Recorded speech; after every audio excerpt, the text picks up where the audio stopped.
दर्शकवृन्द नमस्कार। कार्यक्रम कोभिड हटलाइनको यो विशेष श्रृङ्खलामा तपाईहरू सम्पूर्णलाई हार्दिक स्वागत छ। म किशोर निरोला। दर्शकवृन्द, हामी यस कार्यक्रममा तपाईका विभिन्न समस्या गुनासा र तिनको समाधानका लागि सम्बन्धित निकायसँग समन्वय गर्दै मध्यस्थकर्ताको भूमिका निर्वाह गर्दै आएका छौँ। दर्शकवृन्द, आज राष्ट्रिय बाल दिवस। सरकारले बालबालिकाको संरक्षण र अभिभावकत्व प्रदान गर्ने प्रतिबद्धता जनाएको छ। प्रधानमन्त्रीले आज बिहान बालबालिकाको नाममा शुभकामना व्यक्त गर्दै सो कुरा बताउनु भएको हो। निजी अस्पतालको कोरोना परीक्षण रिपोर्टको आधारमा पनि बिमा समितिले अब बिमा दाबी गर्न दिने भएको छ। स्वास्थ्य तथा जनसङ्ख्या मन्त्रालयले आगामी असोज 1 गते स्वास्थ्यकर्मी र कोरोना सङ्क्रमितहरूको मनोबल उच्च बनाउनको लागि राति 8 बजे दीप प्रज्वलन गर्न आग्रह गरेको छ। कोरोना सङ्क्रमितको जोखिमका कारण लामो तथा छोटो अथवा मध्यम दूरीका सार्वजनिक यातायातहरू यति बेला चलेका छैनन्। आज हामी यो विषयमा पनि कुराकानी गर्दैछौँ। त्यसैगरी प्रदेश 5 मा कोरोना सङ्क्रमणको दृष्टिकोणबाट विभिन्न खालका प्रयासहरू पनि भएका छन्। यो विषयमा पनि कुराकानी गर्दैछौँ। कार्यक्रममा प्रवेश गर्नुभन्दा अगाडि तपाईँले समस्या र गुनासो राख्ने र जिज्ञासा राख्ने सम्पर्क माध्यमहरू यति बेला तपाईँलाई प्रस्तुत गर्दैछौँ। कार्यक्रम कोभिड हटलाइनमा कोरोना भाइरस कोभिड-19 का कारण सिर्जना भएका विभिन्न समस्या वा गुनासो राख्नका लागि सम्पर्क माध्यमहरू फोन, एसएमएस र भाइबरका लागि 98 427 49 075, Facebook NTV response, email ntvcovid19response@gmail.com। दर्शकवृन्द, तपाईँले तपाईँका समस्या जिज्ञासा र गुनासाहरूलाई हामी 24 घण्टा लिनेछौँ र तपाईँले पठाउन सक्नुहुनेछ संसारको जुनसुकै कुनाबाट र तपाईँलाई सहज हुने सम्पर्क माध्यममा तपाईँका समस्या र जिज्ञासाहरू हामीलाई पठाउन सक्नुहुनेछ। दर्शकवृन्द, प्रदेश 5 सरकारले कोरोना भाइरस रोकथाम र नियन्त्रणका लागि विभिन्न खालका प्रयासहरू गरेको छ। यति बेला चाडपर्व सुरु हुँदै गर्दाखेरि नेपाल फर्किएका नेपाली नागरिकहरू कतिपय भारततर्फ पनि प्रवेश गर्न थालेका छन्। त्यसले फेरि थप जटिलता सिर्जना गर्ने हो कि भन्ने खालका प्रश्न र जिज्ञासाहरू पनि छँदैछन् र विभिन्न खालका प्रयासहरू भएका छन्। पीसीआरका विषयमा पनि प्रश्नहरू उठेका छन्, जिज्ञासाहरू आएका छन्। आयुर्वेद औषधिको विषयमा ट्रायल गर्ने भनेर प्रदेश 5 सरकार अगाडि बढिरहेको छ। यो विषयमा कुराकानी गर्नको लागि यति बेला हाम्रो प्रत्यक्ष भाइबर सम्पर्कमा प्रदेश 5 का सामाजिक विकास मन्त्री सुदर्शन बराल आइसक्नु भएको छ। मन्त्रीज्यू, स्वागत छ यहाँलाई कार्यक्रममा। हजुर, धन्यवाद। पछिल्लो समय प्रदेश 5 सरकारले कोरोना भाइरस रोकथाम र नियन्त्रणको लागि के कसरी काम गरिरहेको छ, यहीँबाट सुरु गरौँ न। हजुर, हामीले प्रदेश 5 को तर्फबाट कोभिडको केस सुरु हुने बित्तिकै हामीले प्रदेश सरकारको तर्फबाट 4 वटा डेडिकेटेड हस्पिटल निर्माण गरेका छौँ, जसमा चाहिँ बाँकेको सुशील कोइराला क्यान्सर अस्पतालमा सञ्चालन गरिएको, जो अहिले चाहिँ भेरी अस्पतालमा भएको छ भने त्यसै गरी दाङको बेलझुन्डीमा रहेको आयुर्वेद मेडिकल कलेजलाई अनि त्यसै गरी लुम्बिनी प्रादेशिक अस्पतालले सञ्चालन गर्ने गरी धागो कारखाना र रूपन्देहीको भीम अस्पताल गरी 4 वटा डेडिकेटेड हस्पिटल सञ्चालनमा आएको छ, जसमा अहिले कोभिड-19 सङ्क्रमित बिरामीहरू हुनुहुन्छ र 4 वटै अस्पतालमा हामीले कोभिड-19बाट सङ्क्रमित भएका क्रिटिकल केयर दिनुपर्ने सङ्क्रमितहरूको लागि चाहिँ आइसियु भेन्टिलेटर लगायत व्यवस्था गरेका छौँ। त्यसै गरी चाहिँ 5 वटा ल्याब प्रदेशमा निर्माण भइसकेको छ भने अन्य गुल्मी, पाल्पा लगायतका जिल्लाहरूमा पनि ल्याब निर्माणको अन्तिम चरणमा पुगेको छ सङ्घीय सरकारको सहयोगमा। यसरी सङ्क्रमित भएकाहरूलाई उपचार गर्ने, त्यसै गरी चाहिँ शङ्कास्पदहरूको चाहिँ टेस्टिङ गर्ने र रिपोर्ट दिने अनि गाउँ गाउँमा कन्ट्याक्ट ट्रेसिङ गर्ने, बाहिरबाट आउनेहरूलाई विभिन्न क्वारेन्टाइनहरूमा म्यानेज गर्ने, उहाँहरूलाई आइसोलेट गर्ने लगायतका कामहरू सहित हामीले कोभिड-19 को नियन्त्रणका लागि चाहिँ प्रयासहरू अगाडि बढाइरहेका छौँ। जस्तो मन्त्रीज्यू, यो आयुर्वेदिक औषधिको चाहिँ क्लिनिकल ट्रायलको लागि प्रदेश 5 सरकारले निकै तदारुकता पनि देखाएको छ। तपाईँहरूले धेरै काम पनि गर्नुभएको छ। यो कुन चरणमा पुगेको छ, कसरी यसको प्रभावकारिता तपाईँहरूले कसरी पत्ता लगाउनु भयो, के गर्दै हुनुहुन्छ, यो विषयमा अलिकति जानकारी गरिदिनुहुन्छ? दर्शकवृन्द, हामी कुराकानी गर्दैछौँ प्रदेश 5 का सामाजिक विकास मन्त्री सुदर्शन बरालसँग। विशेष गरी आयुर्वेद औषधिको विषयमा प्रदेश 5 सरकारले निकै तदारुकताका साथ काम गरिरहेको छ। सँगसँगै चाडपर्व बढेसँगै नेपालमा फर्किएका, भारतबाट नेपाल आएका नेपाली नागरिकहरू यति बेला फेरि पनि रोजगारीका लागि भारत प्रवेश गरिरहेको भनेर हामीलाई गुनासो प्राप्त भएको थियो। यो विषयमा पनि हामी मन्त्रीज्यूसँग कुराकानी पक्कै गर्नेछौँ। त्यसै गरी सीमावर्ती जिल्लाहरूमा सङ्क्रमण बढेपछि त्यहाँको निषेधाज्ञाको विषयमा पनि विभिन्न खालका प्रश्नहरू उठेका छन्। सँगसँगै प्रदेश 5 सरकारले कोरोना भाइरस रोकथाम र नियन्त्रणका लागि के कस्ता प्रयासहरू गरिरहेको छ भन्ने विषयमा हामी जानकारी लिने प्रयत्न गरिरहेका थियौँ, तर हामीसँग यति बेला भाइबर सम्पर्क टुटेको छ। त्यसैगरी सङ्क्रमणको दर बढेसँगै विभिन्न स्थानमा निषेधाज्ञा लगाइएको छ। विशेष गरी प्रदेश 5 को कुरा गर्दाखेरि यो अवधिमा कोरोना नियन्त्रणका लागि सरकारले के कस्ता काम गर्यो र उपलब्धि के भयो, विकल्पका बारेमा प्रदेश 5 सरकारले के सोचिरहेको छ।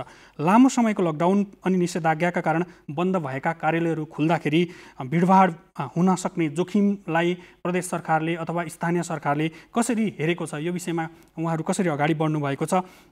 र महत्त्वपूर्ण विषय भनेको पछिल्लो समय कोरोना भाइरसको रोकथाम र नियन्त्रणका लागि विभिन्न औषधिहरूको कुरा गरिरहँदाखेरि विभिन्न खालका औषधि भ्याक्सिनहरूको नेपालमा ती भ्याक्सिनले नेपालमा अनुमति पाइरहँदाखेरि नेपालमै पाइने जडीबुटीको विषयमा पनि विभिन्न खालका प्रश्नहरू र जिज्ञासाहरू र सम्भावनाहरू पनि देखिएका छन्। आयुर्वेदिक औषधिले चाहिँ कोरोना भाइरस निको हुनसक्छ भन्ने खालका कतिपय अध्ययनले पनि देखाएका छन् र नेपालमा त्यसको प्रयोग पनि बढाइएको छ। यो विषयमा पनि प्रदेश 5 सरकारले निकै राम्रो काम गरेको र तत्परता देखाएको भन्ने खालका समाचारहरू पनि हामीलाई प्राप्त भएका छन्। यो विषयमा पनि हामी मन्त्रीज्यूसँग कुराकानी गर्ने प्रयत्न गरेका थियौँ। यति बेला भाइबर सम्पर्क टुटेको छ। त्यसैगरी दर्शकवृन्द, नेपालमा अब यति बेला हिन्दूहरूको महान पर्व चाडपर्व दसैँ तिहार नजिकिँदै गएको छ, जसको कारणले गर्दाखेरि काठमाडौँ लगायतका सहरी क्षेत्रमा बसोबास गर्ने नेपाली नागरिकहरू गाउँ फर्कनुपर्ने बाध्यात्मक स्थिति अथवा चाडपर्व मनाउनको लागि पनि गाउँ जाने प्रचलन रहेको छ,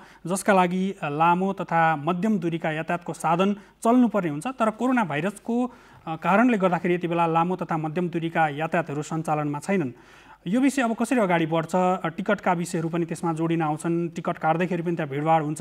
यातायातका साधनहरू मार्फत गाउँ फर्किँदाखेरि पनि त्यसले विभिन्न खालका समस्याहरू सिर्जना गर्न सक्छन्। कोरोना सङ्क्रमणको दृष्टिकोणबाट पनि निकै नै जटिल स्थिति बन्न सक्छ कि भन्ने खालको थियो।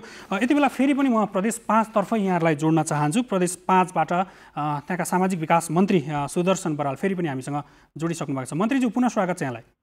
हजुर धन्यवाद। भाइबरमा कनेक्सन टुट्यो। जस्तो विशेष गरी मैले आयुर्वेद औषधिको विषयमा यहाँसँग कुराकानी गर्दै थिएँ। आयुर्वेदको विषय जति पनि यति बेला भ्याक्सिनको चर्चा नेपालमा भइरहँदाखेरि नेपालमै प्राप्त हुने जडीबुटीकोलाई पनि प्रयोग गरेर कोरोना भाइरस रोकथाम गर्न सकिन्छ भन्ने खालका जिज्ञासा र प्रश्नहरू उठिरहँदाखेरि तपाईँहरूले तदारुकता देखाउनु भएको छ। यो कहाँ पुगेको छ, कसरी काम गर्दै हुनुहुन्छ, अलिकति बताइदिनु न।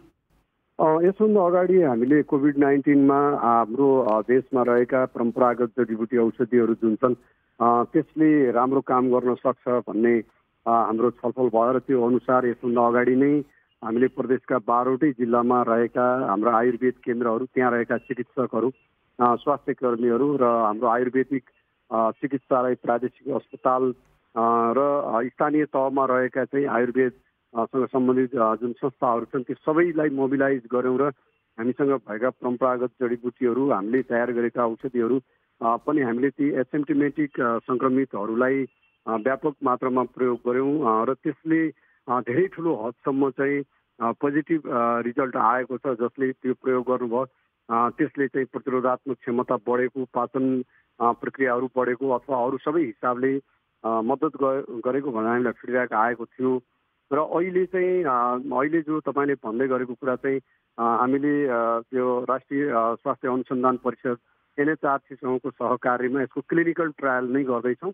यस अगाडि चाहिँ क्लिनिकल ट्रायल नभएर हामीसँग भएको परम्परागत जडीबुटी औषधिहरू चाहिँ सङ्क्रमितहरूलाई खुवाइएको थियो भने अब चाहिँ क्लिनिकल ट्रायल नै गर्ने गरी हामीले यहाँ बुटवलमा रहेको सञ्चालनमा रहेको चाहिँ एन्फा एकाडेमीमा रहनुभएका सङ्क्रमितहरूलाई खुवाउने गरी हामीले एउटा प्रोटोकल सहित जो NHRC निर्माण गरेको छ त्यो सहित नै सङ्क्रमितहरूलाई खुवाउँदैछौँ र त्यसको चाहिँ ट्रायल हुन बाँकी छ। अब मन्त्रीज्यू, यसमा प्रभावकारिताको विषय कस्तो देखिनुभयो? यहाँले ट्रायल गरिरहँदाखेरि अथवा उहाँहरूलाई प्रयोग गरिरहँदाखेरि यसको प्रभावकारिता कस्तो देखिएको छ त्यहाँ? यसभन्दा अगाडिको जो हामीले प्रयोग गऱ्यौँ त्यसमा चाहिँ यसको प्रभावकारिता निकै राम्रो देखिएको छ। हाम्रा चिकित्सकहरू, आयुर्वेद स्वास्थ्य कर्मीहरूले पाएको रिपोर्टमा पनि अत्यन्त राम्रो देखिएको छ भने जसले सेवन गर्नुभयो उहाँहरूले पनि निकै हदसम्म आफूलाई चाहिँ यसले सहज गराएको अथवा चाहिँ राम्रो गराएको प्रभावकारी रहेको चाहिँ प्रतिक्रिया दिनुभएको छ। कयौँ त हाम्रो स्वास्थ्य कर्मीहरू नै सङ्क्रमित हुनुभयो, डक्टरहरू, नर्सेसहरू, उहाँहरूले पनि लगातार यसको सेवन गर्नुभयो। हाम्रो चाहिँ कन्सल्टेन्ट डक्टरहरू समेत सङ्क्रमित हुँदाखेरि चाहिँ यी आयुर्वेदिक जडीबुटीहरू उहाँहरूले प्रयोग गर्नुभयो व्यापक मात्रामा र त्यसको प्रभावकारिता निकै राम्रो भयो भनेर उहाँहरूको प्रतिक्रिया छ। तर क्लिनिकल ट्रायल भएको चाहिँ थिएन। क्लिनिकल ट्रायल चाहिँ अब हामी गर्दैछौँ। मन्त्रीज्यू, जस्तो प्रदेश 5बाट प्राप्त भएको हामीलाई एउटा गुनासो, जुन नेपाल अब यति बेला चाडपर्व पनि नेपालमा सुरु भइसकेको छ केही हदसम्म, र भारतमा रहेका जब भारतमा कोरोना सङ्क्रमणको दर बढ्दै जाँदाखेरि नेपाल प्रवेश गर्ने नेपालीहरूको सङ्ख्या ह्वात्तै बढेको थियो। यति बेला दैनिक गुजारा चलाउन समस्या भयो भनेर फेरि उहाँहरू सीमावर्ती जिल्लाबाट भारत प्रवेश गर्दै हुनुहुन्छ। भोलिको दिनमा यसले सङ्क्रमण बढ्न सक्ने हो कि फेरि अब चाडपर्व नजिकै जाँदाखेरि उहाँहरू फिर्ता आउने सम्भावना पनि त्यत्तिकै रहन्छ, यसले जोखिम बढाउने हो कि भन्ने खालको प्रश्न चाहिँ हामीलाई पठाउनु भएको थियो। यो विषयमा मन्त्रालयले के सोचेको छ अथवा प्रदेश सरकारले के गर्दैछ? स्वाभाविक रूपमा यो जटिलता चाहिँ छ। हामीले कोभिड-19 सुरु हुनु बित्तिकै नै लगातार यस बारेमा छलफल गर्दै आएका छौँ। खास गरी हाम्रो प्रदेश नवलपरासीदेखि बर्दियासम्म 408 किलोमिटर लामो सिमाना रहेको छ। त्यो सीमा धेरै ठाउँसम्म, धेरै हदसम्म खुल्ला सिमानामा रहेको छ। त्यसमा वैधानिक नाकाबाट आउने बाहेक पनि जुन हामीले सर्भिलेन्स गर्न नसकेका अवैध नाकाहरू छन्, खेत, जङ्गल, खरबारी जस्तो रहेको ठाउँहरू छ, त्यहाँबाट पनि आउने क्रम रहन्छ र जसले गर्दाखेरि सधैँभरि हाम्रो प्रदेश चाहिँ कोभिड-19 को ट्रान्समिसनको हिसाबले उच्च जोखिममा छ। त्यसो भएको हुनाले हामीले बोर्डरको सर्भिलेन्सलाई बढाएर लिएर गएका छौँ भने नेपाल प्रवेश गर्ने वा नेपालबाट बाहिर जान चाहनेहरूलाई पनि हामीले जुन प्रदेशको 4वटा नाका तोकिएको नाका छ, कपिलवस्तुको 2वटा, रूपन्देहीको पेलिया र चाहिँ बाँकेको चाहिँ जमुनिया नाका, यो नाकाहरू मात्रै प्रयोग गर्नका लागि अपिल गरिरहेका छौँ र त्यसमा हामीले सर्भिलेन्स बढाएका छौँ र यो नाकाबाट आवत जावत गर्नेहरूको चाहिँ रेकर्ड राख्ने, उहाँहरूको टेम्परेचर लिने र यदि उहाँहरू चाहिँ कोभिड-19 शङ्कास्पद बिरामी हुनुहुन्छ भने उहाँहरूलाई आइसोलेट गर्ने र त्यसपछि PCR टेस्ट गर्दै पोजिटिभ भएमा उहाँहरूको उपचारको प्रक्रियालाई अगाडि बढाउने गरी चाहिँ कामलाई अगाडि बढाएका छौँ। त्यसमा नेपाल आर्मीले होल्डिङ सेन्टर निर्माण गरेर चेक जाँच पनि अगाडि बढाएको छ। स्वास्थ्य कर्मीहरू पनि हामीले उपलब्ध गराएका छौँ र त्यस बाहेक अन्य नाकाहरूलाई चाहिँ कडाइपूर्वक चेक जाँचको प्रक्रिया पनि अगाडि बढाएका छौँ। तर स्थानीय सरकारको तर्फबाट र स्थानीय समुदायले नै यसको बारेमा जागरुकता नअपनाउन्जेलसम्म र उहाँहरू सचेत भएर जो मान्छे नेपाल प्रवेश गर्नुहुन्छ उहाँहरूको बारेमा टाइमली इन्फर्मेसन नदिउन्जेलसम्म चाहिँ अझै पनि जटिलता छ र फेरि पनि यो जटिलतालाई चाहिँ मध्यनजर गर्दै सम्भव भएसम्मको उच्च सतर्कता चाहिँ हाम्रो तर्फ। मन्त्रीज्यू, जस्तो सीमामा जुन खालको सतर्कता अपनाउनु भएको छ त्यो निकै नै सराहनीय पनि छ। तर मेरो प्रश्न चाहिँ कहाँनिर थियो भन्दा चाडपर्व बढ्दै जाँदाखेरि जुन दैनिक रूपमा गुजारा चलाउन अप्ठ्यारो पर्यो भनेर उहाँहरू उता जानुभएको छ, उहाँहरूको विषयमा चाहिँ प्रदेश सरकारले केही त्यस्ता तत्कालीन अथवा दीर्घकालीन खालका कार्यक्रमहरू ल्याउन सक्ने स्थिति रहन्छ कि रहँदैन? हामीले चाहिँ हाम्रो प्रदेशमा चाहिँ विभिन्न देशबाट रोजगारी गुमाएर नेपाल फर्कनु भएका, प्रदेशमा फर्कनु भएका वा यहाँ भित्रै रहेर पनि चाहिँ विभिन्न हिसाबले रोजगारी गुमाउनु भएकाहरूका लागि हामीले विशेष कार्यक्रमहरू लन्च गरेका छौँ। कृषि मन्त्रालयको तर्फबाट कृषि कोभिड कार्यक्रम भनेर जो तत्काल उहाँहरूलाई चाहिँ राहत दिन सकियोस्, रोजगारी दिन सकियोस् र दैनिक गुजारा चलाउन सम्भव होस् भन्नका लागि। त्यसै गरी मुख्यमन्त्री ग्रामीण विकास परियोजना भनेर हाम्रो पहिला चाहिँ गाउँपालिकाहरूमा मात्रै थियो, अहिले प्रदेशको 109 तहमा नै यो प्रोग्राम सञ्चालन गरिएको छ र स्थानीय सरकारले आफ्नो पालिका वडाहरूमा रहेका विपन्न नागरिकहरूका लागि चाहिँ तत्काल रोजगारी सृजना गर्न सकोस् भन्नका लागि हामीले त्यो स्थानीय तहमा बजेट पठाएका छौँ। त्यसबाहेक अन्य कार्यक्रमहरू पनि आय आर्जनमूलक सिपमूलक कार्यक्रम, खास गरी केही ट्रेनिङका प्रोग्रामहरू छन्, ट्रेनिङका प्रोग्रामहरू चाहिँ हामीले अहिले सञ्चालन गर्न सकेका छैनौँ। त्यसबाहेक पनि चाहिँ अति विपन्न नागरिकहरूलाई खान बस्नकै समस्या नहोस् भन्नका लागि स्थानीय सरकारहरूको तर्फबाट पनि अधिकतम मेहनत गरिराख्नु भएको छ, प्रयत्न गरिराख्नु भएको छ र हामीले निश्चित एरियामा निश्चित दूरी पालन गरेर स्वास्थ्यका चाहिँ सुरक्षात्मक उपायहरू अप्नाएर यहाँ रहेका उद्योग धन्दाहरू, कल कारखानाहरू खोलिराख्ने, विकास निर्माणका कामहरू पनि अगाडि बढाइराख्ने, ताकि जनसमुदायहरू फेरि फर्केर चाहिँ युवाहरू वा अन्य मानिसहरू चाहिँ फेरि फर्केर भारत वा अन्य ठाउँहरू जहाँ चाहिँ कोभिड-19 को जोखिमयुक्त ठाउँ छन् त्यहाँ जान नपरोस् भन्नका लागि हामीले अधिकतम प्रयत्न चाहिँ गरिरहेका छौँ। तर मलाई लाग्छ यो अझै पर्याप्त भइरहेको छैन, जसका कारणले कैयौँ मानिसहरू फेरि फर्केर भारत जानुभएको छ। यो चाहिँ हाम्रो लागि दुःखद पक्ष छ र फेरि पनि हामीले प्रयत्न गरिरहेका छौँ। जस्तो मन्त्रीज्यू, यो लामो समयको लकडाउन अथवा निषेधाज्ञाको कारणले गर्दाखेरि विभिन्न कार्यालयहरू बन्द थिए, यति बेला कतिपय खुलेका छन्। त्यो बिचमा बन्द अथवा निषेधाज्ञा लकडाउन भइरहँदाखेरि अनि फेरि बिचमा त्यो कार्यालयहरू खुलिरहँदाखेरि चाहिँ विभिन्न खालका भिडभाडहरू अलिकति बढ्ने खालको र त्यसले जोखिम बढाउने भन्ने खालका जिज्ञासाहरू पनि प्राप्त भएका छन्। अब यो विषयमा मन्त्रालयले अथवा स्थानीय सरकारले, तपाईँहरूले के सोच्नु भएको छ, प्रदेश सरकारले समग्रमा? हामीले अत्यावश्यक चाहिँ सेवा प्रवाह गर्ने कार्यालय बाहेक सकेसम्म कार्यालयहरू नखोल्दाखेरि राम्रो हुने र जो डिजिटल माध्यमबाट, अनलाइन माध्यमबाट सम्भव हुने सेवाहरू अनलाइन माध्यमबाट लिनका लागि प्रेरित गरिरहेका छौँ। र त्यसबाहेक पनि कैयौँ सरकारी कार्यालयहरू जो खोल्नै पर्ने हुन्छ, अन्य उद्योग धन्दाहरू पसलहरू खोल्नै पर्ने हुन्छ, त्यसका लागि ती ठाउँहरूमा आवश्यक मात्रामा डिस्टेन्सिङ मेन्टेन गर्ने, मास्कहरूको युज गर्ने, त्यसै गरी सेनिटाइजरहरूको युज गर्नका लागि हामी प्रेरित गरिरहेका छौँ। र यदि कुनै जनसमुदायहरूले कुनै ठाउँहरूमा मास्क किन्न नै नसक्ने अवस्था छ, जो बाहिर घुमफिर गर्दा काममा जाँदा मास्क प्रयोग गर्न नसक्ने, किन्न नसक्ने अवस्था भएका नागरिकहरूका लागि चाहिँ मास्क किनेर उपलब्ध गराउनका लागि स्थानीय सरकारहरूलाई बजेट पनि उपलब्ध गराएका छौँ, समन्वय पनि गरेका छौँ। र त्यसरी सुरक्षात्मक उपायहरू अधिकतम पालन गर्दै हामीले यो चाहिँ कोभिड-19बाट बच्नका लागि, त्यसका लागि चाहिँ भिडभाड हुने ठाउँहरू, अनावश्यक भिडभाड हुने कार्यक्रमहरू चाहिँ बन्द नै गरिएको छ, स्थगित अवस्थामा नै छन्। त्यसबाहेक जहाँ मानिस जानै पर्ने हुन्छ त्यस्ता कार्यालय, संस्था र चाहिँ उद्योग धन्दा कल कारखानाहरूका लागि र जो मुभमेन्ट गर्नुपर्ने छ, हिँडुल गर्नुपर्ने हुन्छ, त्यसमा त्यो प्रकारको दूरी कायम राख्न, मास्क युज गर्न र त्यसै गरी चाहिँ सेनिटाइजर युज गर्नका लागि प्रेरित गरेका छौँ। र जसले प्राप्त गर्न सक्दैन, पैसाको अभावले चाहिँ त्यो प्रयोग गर्न सम्भव छैन, त्यसका लागि हाम्रो तर्फबाट निःशुल्क उपलब्ध गराउने प्रयत्न पनि गरिरहेका छौँ। हुन्छ मन्त्रीज्यू, यहाँको यो महत्त्वपूर्ण समय र जानकारीको लागि धेरै धेरै धन्यवाद। धन्यवाद। दर्शकवृन्द, उहाँ हुनुहुन्थ्यो प्रदेश 5 का सामाजिक विकास मन्त्री सुदर्शन बराल। विशेष गरी हामीलाई केही गुनासाहरू पनि त्यहाँबाट प्राप्त भएका थिए। भारतको उत्तर प्रदेशमा कोरोना सङ्क्रमण बढ्दै जाँदाखेरि प्रदेश 5बाट भारततर्फ जाने नेपालीहरूको सङ्ख्या पनि बढ्दै गएको छ। उताबाट पनि सीमामा कडाइ नभएको भनेर गुनासो प्राप्त भएको थियो। यो विषयमा हामीले मन्त्रीज्यूसँग कुराकानी गरेका थियौँ र समग्र प्रदेश सरकारले कोरोना भाइरस नियन्त्रणका लागि के कसरी प्रयास गरेको छ, औषधिकै विषयमा पनि विभिन्न खालका जिज्ञासाहरू आएको थियो। प्रदेश 5ले निकै राम्रो काम गरिरहेको छ भन्ने जिज्ञासा पनि थियो, कसरी गरिरहेको छ भन्ने जिज्ञासा पनि थियो। यो विषयमा हामीले मन्त्रीज्यूसँग कुराकानी गऱ्यौँ।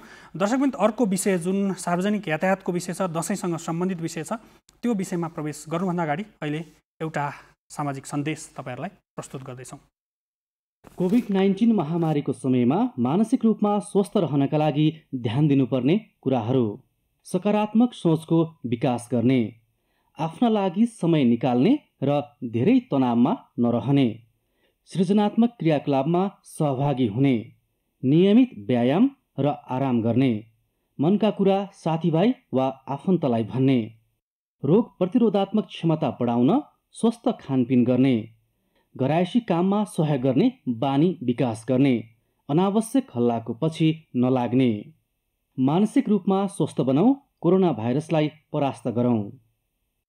दर्शकवृन्द, यति बेला नेपालमा विभिन्न खालका चाडपर्वहरू सुरु भएका छन्, जसको कारणले गर्दाखेरि सहरमा बसेका, अध्ययनका लागि सहर प्रवेश गरेका र विभिन्न रोजगारीको सिलसिलामा विभिन्न ठुला सहरमा बस्ने नेपाली नागरिकहरू घर फर्कन पाइने हो कि नपाइने हो भन्ने चिन्ताले यति बेला सताउन थालेको छ। दसैँ नजिकै गर्दाखेरि यी खालका समस्याहरू र गुनासो, जिज्ञासाहरू हामीलाई प्राप्त हुने गरेका छन्। टिकट कसरी काट्ने होला, दसैँकै बिचमा कसरी यो ट्राभल गर्न सकेला अथवा यातायातका साधनहरू सञ्चालन हुन्छन् कि हुँदैनन्, यी विषयमा यातायात व्यवस्था विभाग अथवा सरकारी निकायले के कसरी काम गरिरहेको छ, सँगसँगै यातायात व्यवसायीहरूको यसमा भूमिका के हुन सक्छ भन्ने खालका विभिन्न प्रश्नहरू र जिज्ञासाहरू आइरहँदाखेरि यो विषयमा कुराकानी गर्नको लागि यति बेला हामीसँग प्रत्यक्ष भाइबर सम्पर्कमा नेपाल यातायात व्यवसायी राष्ट्रिय महासङ्घका महासचिव सरोज सिटौला आइसक्नु भएको छ। सरोज सर, स्वागत छ यहाँलाई कार्यक्रममा।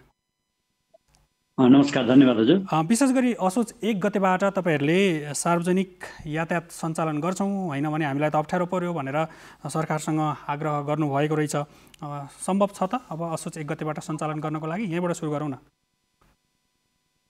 पक्का पनि हामी चैत्र 10 गते 11 गते भयो भने 10 गते रातिबाटै बेलुकाबाटै हाम्रा सवारी देशभरिका भिरपाखा बाटो सडक आदि इत्यादि जथाभावी ठाउँमा हाम्रा स्पेसल ग्यारेजहरू थिएनन्, छन्किएको अवस्था 6 महिनाको अवधिमा प्रवेश गरिसकेको छ। त्यस कारणले कोभिडसँग हामी 6 महिनादेखि निरन्तर रूपमा सरकारले दिएको नीति निर्देशनलाई पालना गर्दै अनुशासित ढङ्गले मुलुकभरिका यातायात व्यवसायहरू त्यसमा काम गर्ने कामदार मजदुर वर्गहरू र यात्रु उपभोक्ताहरू तिनटै पक्षहरू मारमा परियो। सबैले धैर्यधारण ढङ्गबाट बस्यो र अब अब अब चाहिँ सीमा नागिसक्यो होइन। जे कुराको सीमा नाग्यो भनेपछि सकिन, अब टिक्न सक्ने कन्डिसन भएन। व्यवसायी विद्युत लगानी गरेको 10औं खरब लगानी ध्वस्त हुने अवस्था आयो। पूर्णमा गइसक्यो यातायात क्षेत्र। त्यसमा अनुमानित 10 करोड लगानी, त्यसमा 10 लाख र आश्रित गरी 40-45 लाख कामदारहरू विक्षिप्त भइसकेको, आक्रान्त भइसकेको अवस्था भइसक्यो। भोकमारी पनि लागिसक्यो र मजदुरहरूले भने कि मानदेऊ कि कामदेऊ भनेर स्लोगनै नारा सहित उनीहरू पनि हिँडिसकेको अवस्था छ भने हामीहरूलाई जतिसुकै सरकारले निर्देशन दिए पनि, जतिसुकै राष्ट्र ब्याङ्कले निर्देशन दिए पनि हाम्रो ब्याङ्कहरूबाट ब्याज किस्ता आदि इत्यादि निरन्तर बसेको कुहिएको घर ग्यारेजमा बसेको सवारी साधनहरूबाट असुल्ने कामहरू भइरहेको छ। त्यस कारणले प्राइभेट ब्याङ्कहरूले त्यो ढिलो छिटो जसरी पनि असुल छ नै। मेन कुरो के हो भनेदेखि हाम्रो सवारी जो देशभरि बसेको छ त्यो अन्य क्षेत्रभन्दा फरक क्षेत्र हो। त्यसमा पनि यात्रुवाहक सवारी साधन मालवाहक एकै हाम्रा कुटेका छन्। यात्रुवाहक सवारी साधन चाहिँ देशभरि मैले भने बाटो सडक जथाभावी बर्खाको समय पर्यो र गाडी सबै मिसिनहरू बिग्रियो। मोबिलको अब ओभरअल चेन्ज गर्नुपर्ने हुन्छ। टायरहरूको सबै टेम्परेचरहरू भन्ने कारणले पनि सरकारले प्राविधिक प्रोजेक्ट बनाएर नेपालको सवारी साधनको कन्डिसन के छ, प्राविधिक कन्डिसन के छ भन्ने कुरा पनि हेरिदिनु पर्यो भन्ने सरकारलाई हामीले गरेका छौँ। यो कुरा पनि तपाईँ नेपाल टेलिभिजन मार्फत पनि यो कोरोनाको कहर यो विशेष कार्यक्रम मार्फत पनि म अनुरोध गर्न चाहन्छु। साँच्चीकै तपाईँ विशिष्ट रहेका छन् ब्याङ्क र त्यसका डकुमेन्टहरू कागजपत्रहरू सरकारले रूपमा आर्थिक बजेटको नीति तथा कार्यक्रम मार्फत हामीलाई पढ छुट हुने पढे बसेको टाइममा पढ्नेहरू रिन्यू गर्दा नलाग्ने जाँच पास, गुड पर्नेट, ब्लु आए र चालकका लाइसेन्सहरूलाई चाहिँ छुट दिने सरकारले भन्ने किसिमको जो आर्थिक नीतिको बुकलेट जो किताब छ, किताबको 244मा प्रष्ट रूपमा लेखिएको छ। त्यसो गरेर मौद्रिक नीतिमा क्लियर छ। राष्ट्र ब्याङ्कले हामीलाई सम्बोधन पनि गरेको छ। अति प्रभावित क्षेत्रमा सार्वजनिक सवारी साधन, यात्रुवाहक सवारी साधनलाई अति प्रभावित क्षेत्रमा पनि राखियो। अर्थ मन्त्रालयले हामीले स्वागत पनि गर्यौँ, धन्यवाद पनि दियौँ, अहिले पनि दियौँ। त्यसपछि आएर राष्ट्र ब्याङ्कमा मौद्रिक मार्फत गभर्नरज्यूले चाहिँ बोलिरहँदा गभर्नरज्यूबाट पनि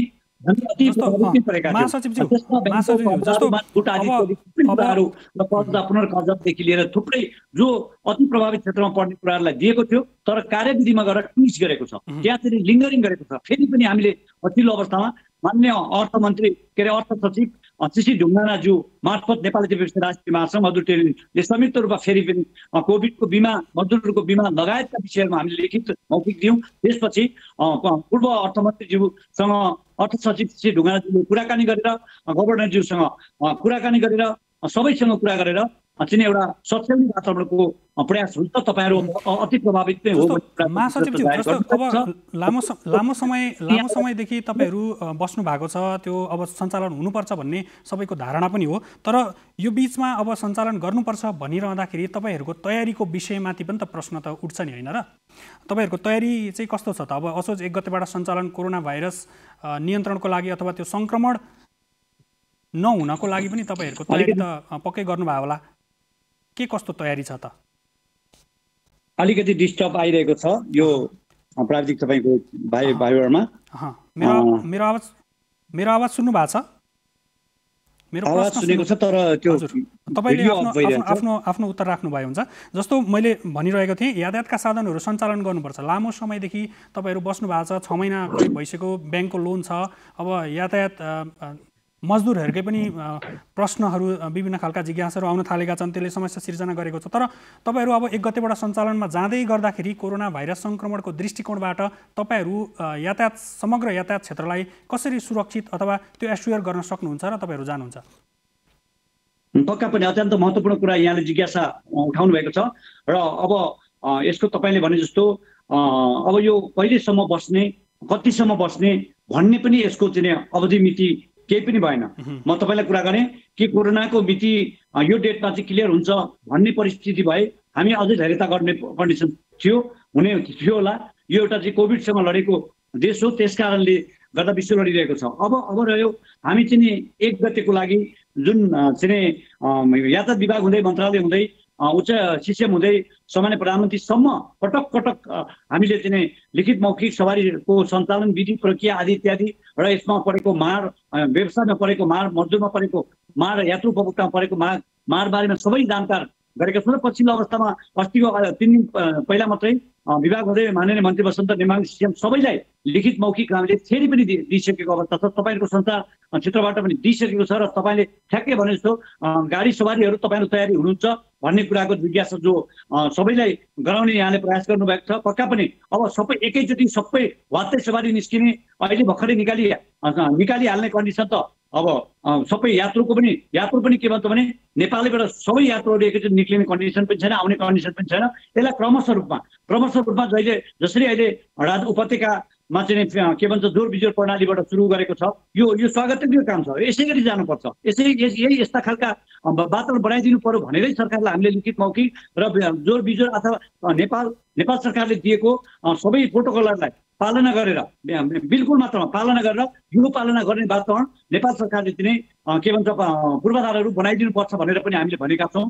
पछिल्लो अवस्थामा हामीले तपाईँलाई अपडेट गराए, यो गराइदिनै पर्छ। र म फेरि अनुरोध गर्न चाहन्छु, असोजको 1 गते यो नेपाली यातायात विश्वकर्मा क्षेत्रमा काम गर्ने, मेसिन सम्बन्धी काम गर्ने, यातायात क्षेत्रमा काम गर्ने देशभरिका यातायात व्यवसायी मजदुरहरूको यो ऐतिहासिक दिन पनि हो। यो असोज 1 गते विश्वकर्मा बाबाको पूजा हो। त्यसकारणले हामीले सरकार सबै निकायलाई म अनुरोध गर्न चाहन्छु, यो नेपाल टेलिभिजन मार्फत म के अनुरोध गर्न चाहन्छु भने यातायात क्षेत्रलाई असाध्यै ठुलो के भन्छ भने मार छ र सरकारले पनि प्रष्ट रूपको नीति नदिएको कारणले हामीलाई असाध्यै मारमा परेको छ, हामीलाई असाध्यै दुःख पनि लागेको छ। मैले अघि भने नि प्रभावित परेको कहाँबाट कसको आधारले चाहिँ हटाइयो। र अर्को कुरा म अनुरोध गर्न चाहन्छु, अब कालो प्लेटको गाडी किन रोक्ने भन्ने प्रश्न म के बारेमा गर्न चाहन्छु भने आज रातो प्लेटको गाडीले मेची महाकालीबाट अत्याधिक यात्रुहरूसँग भाडा असुलेर 5,000, 8,000, 10,000 भाडा असुलेर मेची महाकालीबाट 10 सिट छ, 12 सिट छ, 11 सिट जति सिट छ त्यसमा खचाखच बोकेर ल्याइरहेको छ। विभिन्न दलालहरूले बाट चाहिँ के भन्छ भने पासहरू उपलब्ध गराएर ल्याइरहेको छ भने त्यो रातो प्लेटकोमा कोरोना नहुने, कालो प्लेटकोमा कोरोना हुने भन्ने कुरामा म स्वास्थ्य विधिहरूलाई पनि स्पष्ट गर्न चाहन्छु। यही हो त तपाईँहरूको पनि कुरा। त्यसकारणले हामी गाडी वातावरण बनाउँदैछौँ। देशभरिका यता व्यवसाय मजदुरहरू त्यसमा खट्नुभएको छ। हामीलाई सरकारले अरूले हेपे पनि पक्का पनि असोज 1 गते विश्वकर्मा बाबाको भक्तिका साथ देशभरिका यता व्यवसाय र मजदुरहरूले अत्यन्त हर्ष उल्लासका साथ पूजा गर्नेछन्। कोभिडकै बिचबाट पनि जस्तो यो अब नेपालीहरूको महान पर्व दसैँ तिहार पनि नजिकै गएको छ। अब जसको कारणले गर्दाखेरि अब सहरमा बस्ने विशेष गरी विद्यार्थी र रोजगारीको सिलसिलामा सहरमा रहेका नेपाली नागरिकहरू गाउँ फर्किनुपर्ने त्यो परिस्थिति सिर्जना हुन्छ। हामी धेरै जसो गाउँ फर्किने गरेका पनि छौँ त्यो चाडपर्वमा। र यातायातको साधन नहुँदाखेरि अब उहाँहरू कसरी जाने भन्ने खालको अन्यल र जिज्ञासाहरू पनि हामीलाई पठाउनु भएको छ। अब तपाईँहरूले त्यो विषयमा के सोच्नु भएको छ? अनलाइन टिकटिङ लगायतका विषयहरू कसरी अगाडि बढ्छन्? चाडपर्वको विषयमा चाहिँ के केन्द्रित छ तपाईँहरूको? हामी असाध्यै चिन्तित। उहाँहरूको जुन ब्याकग्राउन्डबाट तपाईँले कुरा दिनुभयो ती प्रश्नप्रति नेपालीहरूको राष्ट्रिय महान पर्व विजयदशमी, दीपावली चाडपर्वहरू जो राष्ट्रिय पर्व छन् उहाँहरूको यात्रु उपभोक्ताप्रति हामी असाध्यै चिन्तित छौँ, गम्भीर छौँ। तर म एउटा प्रश्न तपाईँको टेलिभिजन मार्फत, नेपाल टेलिभिजन यो राष्ट्रको एउटा गौरवको टेलिभिजन मार्फत म के अनुरोध गर्न चाहन्छु भने म एउटा प्रश्न पनि गर्न चाहन्छु सबै सम्बन्धित निकायहरूलाई। यात्रु जनताले यो प्रश्न गरिरहँदा आज हामी के भन्छौँ भने कोरोनाको अन्त्य कहिले हुन्छ र दसैँको अग्रिम कहिले खुल्छ? हामी दुईटै कुरामा बराबर अन्यलमा छौँ। किनभने सरकारको क्लियर यसमा धारणा आइदिएको भए ल यसो गरिदिनु भनेको भए अग्रिमको त कुरै छोडिदिउँ। यो अहिले 1-2 गतेबाट गाडी सञ्चालन गर्ने विषयमै यत्रो लडाको तपाईँहरूले देखिरहनु भएको छ, यत्रो विषय लडिरहेको छ। हामी युद्ध लड्न गएका हौँ कि सरकारसँग चाहिँ कुनै किसिमको बार्गेनिङ पो गरेका हौँ कि ए बाबा के भन्छ भने सवारी पुगे कमसेकम ती मिसिन टायरहरू चाहिँ यसो बाटोमा हिँड्न थाल्यो भने अलिअलि स्वास्थ्य सम्पूर्ण प्रोटोकल, किनभने अब कसैले कसैलाई बचाउला कसैको आश नगरे हुन्छ। प्रत्येक यात्रु आफै सचेत हुने, सबै व्यवसाय आफै सचेत हुने, आफै मजदुर सचेत हुने, सबै सचेत भएर सबै किसिमको प्रोटोकलहरू अप्नाएर अगाडि जाने प्रयासमा छौँ। त्यसकारणले चाडबाडको जो कुरा उठाउनु भएको छ चाडबाडको कुरामा हामी अन्यल छौँ। यो अग्रिम कहिले खुल्छ अन्यल छौँ। प्रविधिको कुरा गर्नुभयो असाध्यै सकारात्मक। त्यो प्रविधिमा जाने विषयमा दुई मात्रै छैन, प्रविधिमा अब जानै पर्छ। मुलुकले प्रविधि अब कसैले पनि प्रविधिलाई छेकिन्न। तर यस्ता विषयका कुराहरू राम्रा कुराहरू आइरहँदा सरकारको स्पष्ट नीति नभएको कारणले, स्पष्ट गाइडलाइन नभएको कारणले हामीलाई असाध्यै ठुलो अन्यल छ, अन्याय भएको छ। ब्याङ्कहरूले तागेता गरेका छन्, इन्सुरेन्स कम्पनीहरूले तागेता गरेका छन्, कागजपत्र सबै यातायात कार्यालयबाट जरिमाना हामीलाई दिएको छ। दबाब दिएको छ। त्यस कारणले म अनुरोध गर्न चाहन्छु, नेपाल सरकारले गरेको नियम प्रदेशले किन नमान्ने, सङ्घीय सरकारले गरेको कुरो नियमहरू किन नमान्ने, होइन भने के प्रदेशको कुरा के हो त प्रश्न उठिरहेको छ यहाँनिर। त्यस कारणले सङ्घीय सरकारबाट गरेको निर्णय तल सर्कुलर भएको छ, त्यो सर्कुलर कार्यान्वयन भएन भनेर यातायात व्यवसाय तल्लो तहबाट अब हामीले छेकेर पनि छेकिन्न के अटोमेटिक स्वतस्फूर्त रूपमा सवारी चल्ने। महासचिवज्यू, हामी अन्त्यमा छौँ। जस्तो अब अन्त्यमा छोटकरीमा भनिदिनु होला, यात्रुहरूलाई जो यात्रुहरू हुनुहुन्छ लामो दूरीका मध्यम दूरीका, उहाँहरूलाई तपाईँको सुझाव के छ छोटकरीमा?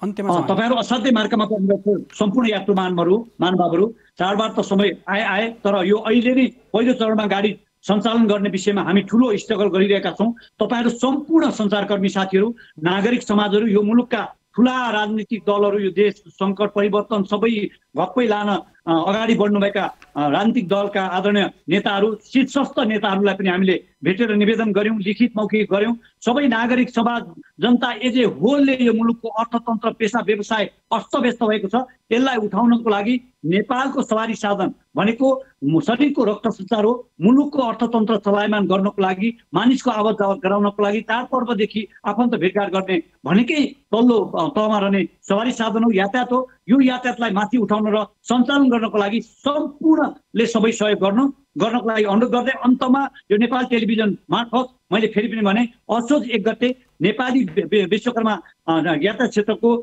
मेसिनरी सामान क्षेत्रको चाहिँ ऐतिहासिक दिन भएको हुनाले देशभरिका यातायात व्यवसाय मजदुरहरूले भव्य ढङ्गबाट कोभिडकै यो चाहिँ पीडामा रहेर पनि तपाईँहरूले भव्य ढङ्गबाट पूजाआजा गरेर शक्ति लिनको लागि आज म विशेष नेपाल टेलिभिजन मार्फत म अनुरोध गर्न चाहन्छु। हुन्छ महासचिवज्यू, यहाँको महत्त्वपूर्ण समय र जानकारीको लागि धेरै धेरै धन्यवाद। दर्शकवृन्द, उहाँ हुनुहुन्थ्यो नेपाल यातायात व्यवसायी राष्ट्रिय महासङ्घका महासचिव सरोज सिटोला। विशेष गरी यातायातसँग सम्बन्धित विभिन्न खालका जिज्ञासाहरू प्राप्त भएका थिए, यो विषयमा कुराकानी गर्दैथ्यौँ। दर्शकवृन्द, कार्यक्रमको अन्त्यमा आइपुगेका छौँ हामी। तपाईँले जिज्ञासा र समस्या राख्ने सम्पर्क माध्यमहरू तपाईँलाई यति बेला हामी प्रस्तुत गर्दैछौँ। कार्यक्रम कोभिड हटलाइनमा कोरोना भाइरस कोभिड-19 का कारण सिर्जना भएका विभिन्न समस्या वा गुनासो राख्नका लागि सम्पर्क माध्यमहरू: फोन, एसएमएस र भाइबरका लागि 98 427 49 075, Facebook NTV response, email ntvcovid19response@gmail.com। दर्शकवृन्द, तपाईँले तपाईँका समस्या र जिज्ञासाहरू हामीलाई पठाउन सक्नुहुन्छ। हामी सम्बन्धित निकायसम्म तपाईँका समस्यालाई पुर्याउँछौँ र खबरदारी गर्छौँ। तपाईँको समस्यामा थोरै भए पनि मलम लगाउनको लागि हामी हरेक दिन आइतबारदेखि शुक्रबारसम्म 12:30 बजी र शनिबारको दिन 11:30 बजी उपस्थित हुने गरेका छौँ। आज हामीले